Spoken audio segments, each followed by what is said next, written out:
When she proposed payment with her body, the towering frontiersman replied, "That debt isn't yours to settle." He wrapped his woolen cloak around her trembling form. The bitter cold of 1887, the Colorado Rockies, held their breath under a merciless winter sky. Storm clouds had gathered since dawn, transforming the rugged landscape into a swirling maze of white. As darkness crept across the peaks, fierce winds screamed through the evergreens, launching walls of ice crystals against the mountainsides. Lost in this frozen hell, Elena Martinez fought through drifts that swallowed her to the waist. Her fingers had long since gone numb, her lungs burning with each desperate gasp. She'd been wandering for what felt like eternity, guided only by a faint animal trail, until the dark outline of a log structure emerged from the howling tempest. Relief flooded through her trembling legs as she stumbled onto the wooden porch. With her last reserves of strength, she raised a frozen fist and hammered against the solid door. The door creaked open, releasing a wave of blessed warmth that struck her like a physical force. Before her stood a giant of a man, his massive frame filling the entire doorway. Firelight danced behind him, painting the cabin walls in golden hues. Her words came out cracked and desperate. "I can offer myself as payment." For several heartbeats, he remained motionless. His steel-gray eyes held hers with unwavering intensity. When he finally spoke, his deep voice cut through the storm's fury. "No debt exists here." Without another word, he reached for a thick woolen coat hanging beside the entrance. Moving with deliberate care, he settled it across her shoulders. The garment's weight nearly buckled her knees, yet its warmth began chasing away winter's cruel bite immediately. "Step inside," he commanded gently. She obeyed instinctively, and the heavy doors sealed out the raging tempest behind them. The cabin's interior carried the rich scents of cedar and burning wood. Flames roared in a stone fireplace, casting dancing light across a solid oak table. Shelves filled with various tools and preserved goods, as a simple cot positioned against the far wall. Turning toward her host, she remained clutched in the oversized coat. Her thin cotton dress clung damply too. Her frame-worn boots scuffed from miles of treacherous terrain. Her lips had turned nearly purple, and exhaustion mixed with shame filled her dark eyes. This mountain dweller stood unlike any man she'd encountered. His height exceeded most by nearly a foot, his frame constructed like the ancient pines surrounding. His home solid and immovable. Though his hands bore the calluses and scars of hard labor, every gesture remained measured and gentle, as if he feared causing harm. Without speaking, he guided her toward the hearth, positioning a chair where the heat could envelop her completely. Kneeling by the fire, he added fresh logs, the muscles beneath his woolen shirt shifting with practiced efficiency. "You're frozen clean through," he observed, glancing over his broad shoulder. "Sit. Let the warmth reach your bones." She sank into the chair, the massive coat pooling around her like a protective cocoon. Heat licked at her face and hands, and for the first time in hours, sensation other than bone-deep cold began returning to her body. Rising to his impressive height, he moved between her and the entrance. For a moment she wondered whether she'd found sanctuary or simply traded one form of danger for another, but he merely crossed to a wooden shelf, retrieved a tin cup, and filled it with steaming liquid from a kettle suspended over the flames. "Drink this," he said, placing it on the small table beside her. Steam rose from the cup, carrying the aroma of pine needles and something medicinal. She wrapped both hands around the vessel, allowing the heat to penetrate her frozen fingers before taking a cautious sip. Outside, wind continued battering the cabin walls with deep, rhythmic blows that seemed to shake the very foundations. The man moved about the room with quiet efficiency, checking window latches and spreading an extra blanket across the sleeping area. She attempted to speak, to learn his name or explain her circumstances, but words tangled in her throat. He didn't pressure her for answers. Instead, he returned to the fireplace, stirred the flames higher, settled into the chair facing hers. His expression remained calm and unreadable, though not unkind. They sat in comfortable silence, with only the hiss of burning logs, the muffled roar of the storm, her gradually steadying breath filling the space between them, slowly. Warmth penetrated deeper, loosening the knot of tension that had gripped her shoulders. She pulled the woolen coat tighter around herself, its weight becoming a strange comfort. She knew nothing about this stranger, not his name, his history, or why he'd offered shelter without demanding explanation or payment. Yet certainty settled over her as firmly as the coat across her back. She was safe. At least until morning. The storm would rage through the night, wind would claw at the cabin walls. But here in the firelight's glow, surrounded by the scent of burning wood and the quiet presence of her mysterious protector, Elena Martinez experienced something she hadn't felt in months: security. That feeling, more than warmth or shelter, kept her still in her chair long after her hands had stopped. Trembling dawn, after the storm morning arrived with surprising gentleness, the tempest having exhausted itself during the night hours. Sunlight streamed through snow-laden branches, creating a crystal cathedral in the forest beyond. Inside the cabin, residual warmth from the fire Thomas had maintained through the darkness kept the air comfortable. Though the flames had settled into glowing embers, Elena stirred in her chair. The heavy woolen coat still draped around her shoulders, now carrying the mingled scents of smoke and evergreen. Thomas was already moving about the room with unhurried purpose. "You ought to, master." "Fire tending," he said, his voice breaking the morning stillness. "Should I be away and you need heat, the skill will serve you well." She straightened, pushing tangled hair from her face. "I've never attempted such a thing. No matter. The technique isn't complex, just requires patience." The hearth occupied one corner of the cabin, its stones blackened from years of faithful service. Thomas knelt beside it, selecting several split logs from the nearby pile. "First, clear the ashes just enough for air circulation," he explained, gently scraping the coals with an iron poker. "Then arrange kindling thin pieces initially. Fire must breathe to survive." Elena crouched beside him, feeling the coal's warmth against her cheeks. When she reached hesitantly for a piece of kindling, Thomas handed her one, their fingers almost touching. "Here," he said simply. She placed it clumsily atop the coals. Flame caught briefly before sputtering and dying. Her mouth tightened with frustration. "I've ruined it." "No," he replied evenly. "You merely need adjustment." He indicated the spaces between the wood pieces. "Allow the fire room to breathe." Her second attempt succeeded. Better flame licked at the wood butt when she reached for another piece. Her sleeve brushed the kindling pile, scattering it. The fire died instantly. "I'm completely hopeless," she muttered. "You're learning," Thomas corrected. He carefully rebuilt the arrangement. "Here, let me guide your movements." The request caught her off guard. She studied his face and nodded. His fingers were warm and surprisingly gentle as they adjusted her wrist position. "Hold steady," he murmured. Together they arranged. The kindling then added a small log. Thomas struck a match, shielded it from drafts, and nodded for her to light the edge. This time flame caught and grew, curling upward in bright ribbons. Warmth began spreading immediately. An unexpected thrill bloomed in her chest. "It's working," indeed, he said, and for the first time since meeting him, she witnessed a faint smile tug at his mouth's corner. Sitting back on her heels, she watched. The fire established itself, orange light reflecting in her eyes. The cabin around them was simple yet well maintained. Pine scent filled the air from the log walls. A handcrafted table sat near the window, its surface smoothed by countless years of use. Two mismatched but sturdy chairs flanked it. Shelves held jars of dried beans, strips of preserved meat, and several well-worn books.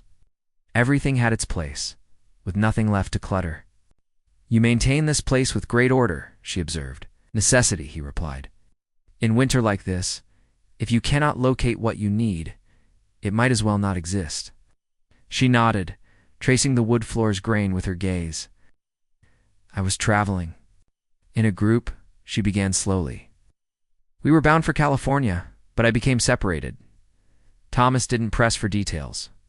He simply added another log to the fire. "The mountain cares nothing for plans," he said.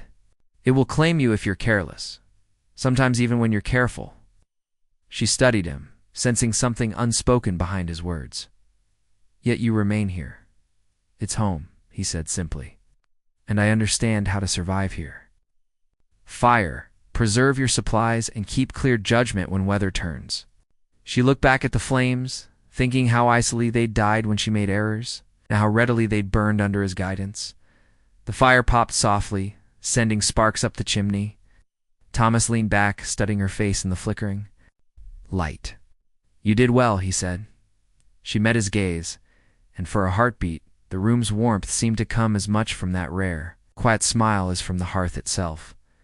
Lessons in the snow the next morning broke, crisp and brilliant, the kind of winter day that deceived you into believing nature was tame. Sunlight pierced through the pines in sharp columns, making the snow sparkle like crushed diamonds across the entire forest. Thomas handed Alina a pair of thick mittens and a woolen scarf from the hook by the door. We'll gather more firewood before the next weather arrives, he said. His tone was matter of fact, as if this were simply another routine task in a long winter's schedule. Alina hesitated, glancing toward the hearth's safety, but she wrapped the scarf around her head and followed him outside. The air immediately stung her cheeks, no crunched underfoot. Deep enough that each step required effort, Thomas led along a narrow trail, breaking through the crust to ease her passage. He carried an axe over one shoulder, its blade gleaming. In the pale sun, the forest was quieter than she'd expected. No bird songs, no scurrying of small creatures, only the faint whisper of wind high in the treetops and their boots. Muffled thuds. They reached a grove of pine, where fallen branches lay half-buried in snowdrifts. Thomas set down the axe and knelt, demonstrating how to extract the driest pieces, how to test wood's weight and resonance before adding it to their sled. She mimicked his movements, awkward initially, but the work warmed her fingers and steadied her breathing. It was when she stepped toward a thicker branch farther upslope that she heard a tan, unfamiliar sound. Sharp, yet delicate. Her head snapped up. A thin veil of snow shifted on the slope above, then began sliding downward. Slow at first, then faster, gathering mass and momentum. Alina. Thomas's voice carried sudden urgency. Before she could react, her boots slipped on the icy crust. The world tilted. She felt her feet disappear beneath her, snow's weight dragging at her legs. Panic flashed hot in her chest. Then he was there. Thomas's arm hooked firmly around her waist, yanking her clear of the slide's path. The force spun her toward him, and he turned with the movement, putting his back to the rushing snow. It struck, with a muffled roar, slamming against his shoulders and spilling around them in a cold, choking spray. Alina pressed against him instinctively, her hands clutching the coarse wool of his coat. She could hear his breathing, steady but quickened, matching her own heart's frantic rhythm. "You're safe," he said, his voice low, nearly lost under settling. Snow's hiss. "I have you." They remained like that for what felt like minutes, her cheek against his chest, his warmth seeping into her bones. His arms stayed strong around her, his other hand braced against a nearby tree trunk. Gradually, tension in her muscles eased.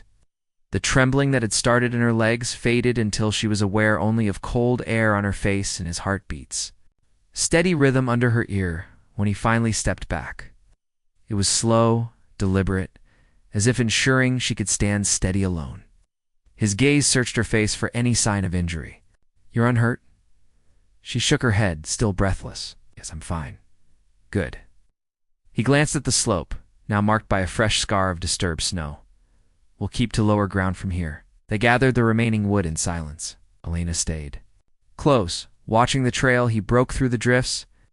Each time he turned to check on her, something unspoken passed between them, a quiet acknowledgement of what had just occurred, of how his presence had stood between her and something far more dangerous than snow. By the time the cabin came into view, light had shifted, shadows stretching long over the white ground. Thomas pulled the sled to the woodpile and began stacking logs without comment. Alina lingered by the door, watching him. The air between them felt different, now not heavier, but fuller, threaded with something that didn't require naming.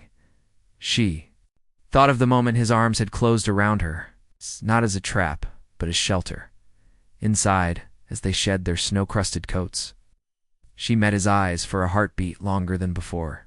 He didn't smile exactly, but the smallest easing of his features told her he understood. That night, wind returned, rattling the cabin walls, but Alina lay in her bedroll feeling the echo of his steady grip in the storm. Now no words had been promised. She knew a new connection had formed between them, something as quiet as the snow outside, and just as certain. Echoes of the past snow had been falling all morning, soft and steady, blurring the pines' outlines beyond the cabin window. Inside, the air was warm, carrying the faint fragrance of wood smoke and dried herbs from a small bundle hanging near the stove. Thomas had gone to check his trap lines. To leaving Alina with the cabin's quiet solitude, she decided to make herself useful, moving to the tall wooden cupboard beside the hearth. The shelves inside were neat, but crowded folded wool blankets, stacks of clean shirts, a row of jars sealed with wax. She began refolding a pile of linens when her hand brushed something tucked at the shelf's back. She pulled it out carefully.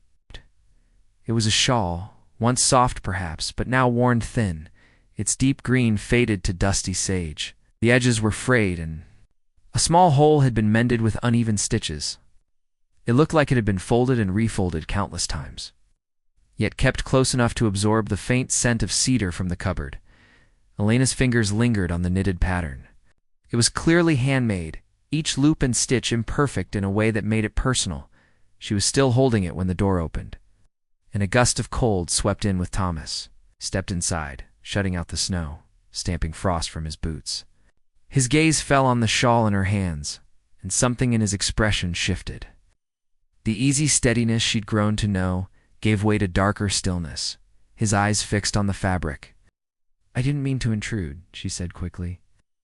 It's all right," he interrupted, though his voice was quieter than usual. He set his gloves on the table, then walked over and took the shawl from her gently, as if it might disintegrate in his hands. "She made this," he said after a pause. "My sister Mary." He ran a thumb over the frayed edge. "She was younger than me. Too young to face a storm that fierce." Alina said nothing, letting the words come in their own time. "I was 3 days out on the eastern ridge hunting before the hard freeze. The snow came fast, faster than it should have." His jaw tightened.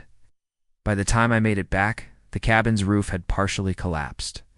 She'd tried to reach the neighbor's place, but they found her the next morning not far from the tree line." Stopped, firelight catching in the rough lines of his face. The shawl hung loosely from his hands, a fragile thread between past and present. "I've kept it ever since," he continued. "It's the only piece of her the snow didn't claim." Lena felt a hollow ache in her chest. She had witnessed loss before, had carried her own version of it. But the quiet, unyielding way he spoke told her this was more than grief. It was a wound that had shaped how he stood in the world, how he kept his distance, how he guarded what little he had left. "You blame yourself," she said softly. "I should have been there." His voice was low, almost flat. "I should have protected her." Elena's eyes dropped to the shawl, imagining a young girl's laughter, caught in the loops of yarn, the warmth of her hands as she had worked each stitch.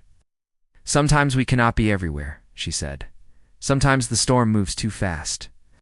He looked at her then, and in his gaze, she saw not just the weight he carried, but recognition of something in hers, something equally heavy. She thought of the nights she'd spent making choices she couldn't undo, of the cold calculations she had endured, to survive, of the faces she couldn't forget. Loss had many forms. His was carved in snow and silence, hers in shadows and bargains made under duress. But both left the same hollowness behind. The fire crackled softly, filling the space between them.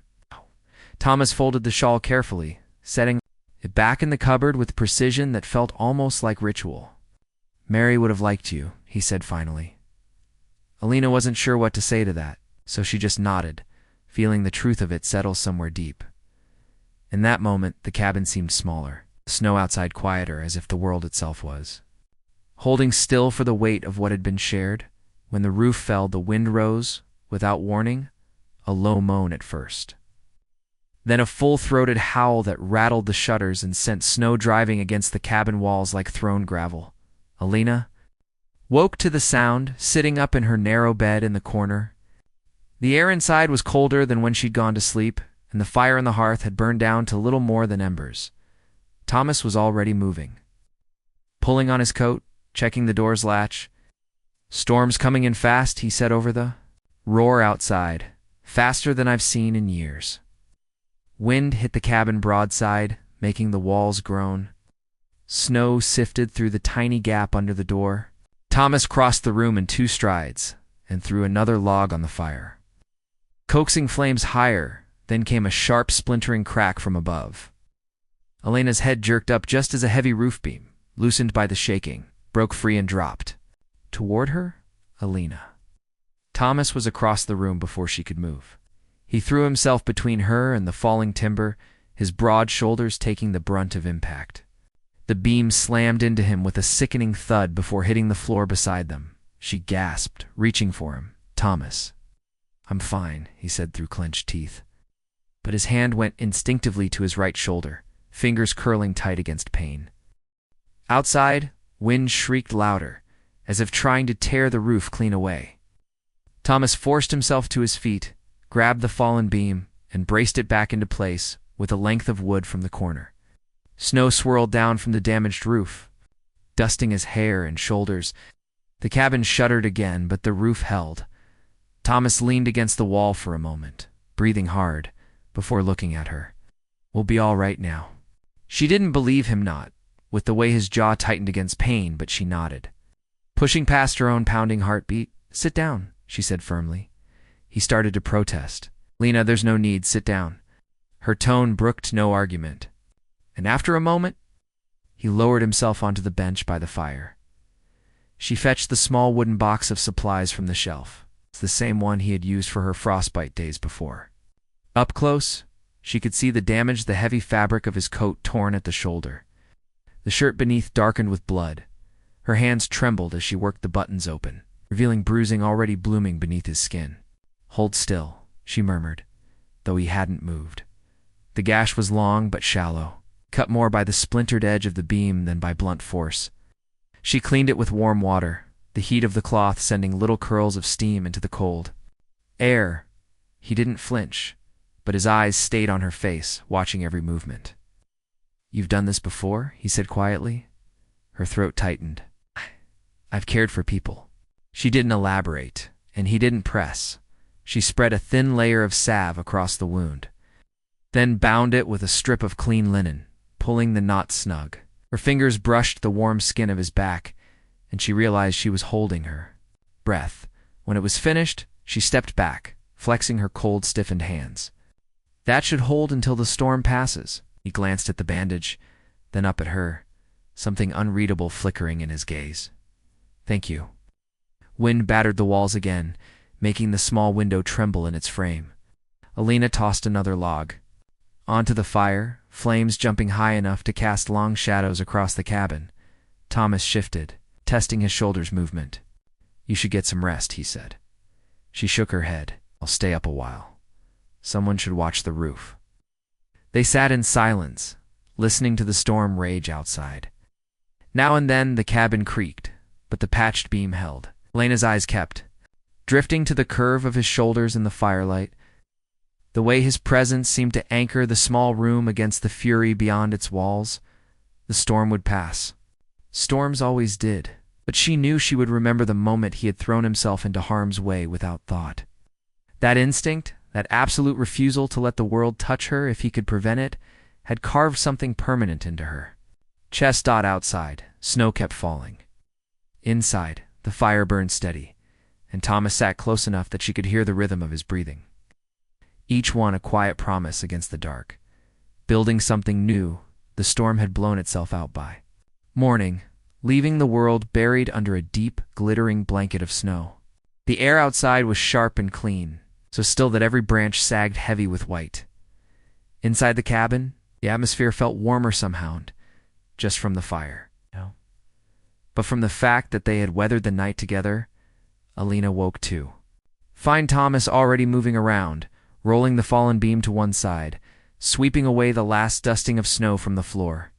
She joined him without a word, gathering scattered kindling and righting a chair that had tipped in the chaos. "You don't have to," he began. "I want to," she said simply, brushing wood shavings from her palms. They worked in an easy rhythm, moving furniture back into place, folding blankets and restocking the woodpile. Now and then, their hands brushed, and each time, Thomas's gaze flicked to her face, as if weighing whether to speak. He didn't, but something softer had settled in the set of his shoulders. By midday, the cabin looked much as it had before the storm, though the patched beam overhead would always remind her of the moment he had thrown himself between her and danger. Over the following days, the snow outside stayed deep, keeping them close to the hearth. Alina found herself laughing more, the sound surprising even her. Thomas, for his part, spoke more than he had in all the time she had known him, telling her small stories about hunting trips, the stubborn mule he once tried to break, or how the mountain changed with each season. One afternoon, when they divided the cooked venison for supper, she noticed him placing the larger portion in her bowl without comment. When she opened her mouth to protest, he just said, "You need it more," and turned back to the pot. Another morning, as they stepped outside to fetch water, he reached over without thinking and adjusted the scarf at her throat, tucking it more securely against the wind. His gloved fingers were quick and sure, and though he said nothing, the gesture lingered with her all day. In the evenings, they often ended up side by side on the bench before the fire. The silence between them no longer taut with wariness, but filled with unspoken ease. One such night, wind rattled faintly at the shutters, but winter's worst temper was behind them. Thomas sat with his elbows resting on his knees, staring into the flames. "If I ever left the mountains," he said slowly, "I'd build something down in the valley, a place with wide windows so light could reach every corner. A porch to sit on when the air turned soft in spring." She watched him, firelight picking out the lines of his face. "You think you'll leave someday?" He shrugged, a faint smile ghosting his lips. Maybe I'd just like to think about it when the snow's too deep to walk 10 steps without sinking to your knees." She smiled back, though she didn't look away. "I think you'd make it a fine place." For a moment, his eyes met hers, steady and searching. The look held longer than any they'd shared before, the silence stretching into something warm and certain. Alina felt it in the slowing of her own breath, in the way the world outside seemed far away. The fire crackled softly, casting shadows on the walls, and she knew, without either of them saying it, that the distance between them had grown smaller. The warmth was no longer just from the flames. A moment of truth, the sun dipped low over the snowbound peaks, casting the valley in amber and rose. Long shadows reached from the pines, the air holding that still, crystalline quiet only found after a storm. Thomas and Alina crossed the yard toward the small corral, their breath ghosting in the chill. The horses nickered softly, coats gleaming. In the fading light, Thomas carried a sack of oats over one shoulder, boots crunching in the snow. Alina followed with a bundle of hay in her mittened hands. They worked in silence, hay rustling, the mare chewing hooves, shifting in straw. When the last bin was filled, Thomas leaned on the fence, watching the sun sink behind the ridge. "Ta-ta!" Light softened the rough lines of his face. Alina joined him, tucking a loose strand of hair behind her ear. For a while, neither spoke. The hush of evening wrapped around them, broken only by a lone bird's call. Thomas's gaze turned to her, his eyes steady. "May I kiss you?" The words were quiet, but carried everything unspoken between them. Alina's chest tightened not from fear, but from the rare ache of being truly seen. She had known touch without choice, the coldness of being a commodity. This was different, was asking. She met his gaze, smiling. "Yes." He stepped closer, slow enough for her to feel his warmth through their coats. One work-roughened hand brushed her arm before resting above her elbow, the other steady at her side. When his lips met hers, there was no haste, only a quiet meeting that spoke of care, not claim. His breath was warm in the cold, carrying the scent of pine and wood smoke. The world faded to the slow press of his mouth and the steady beat of her heart.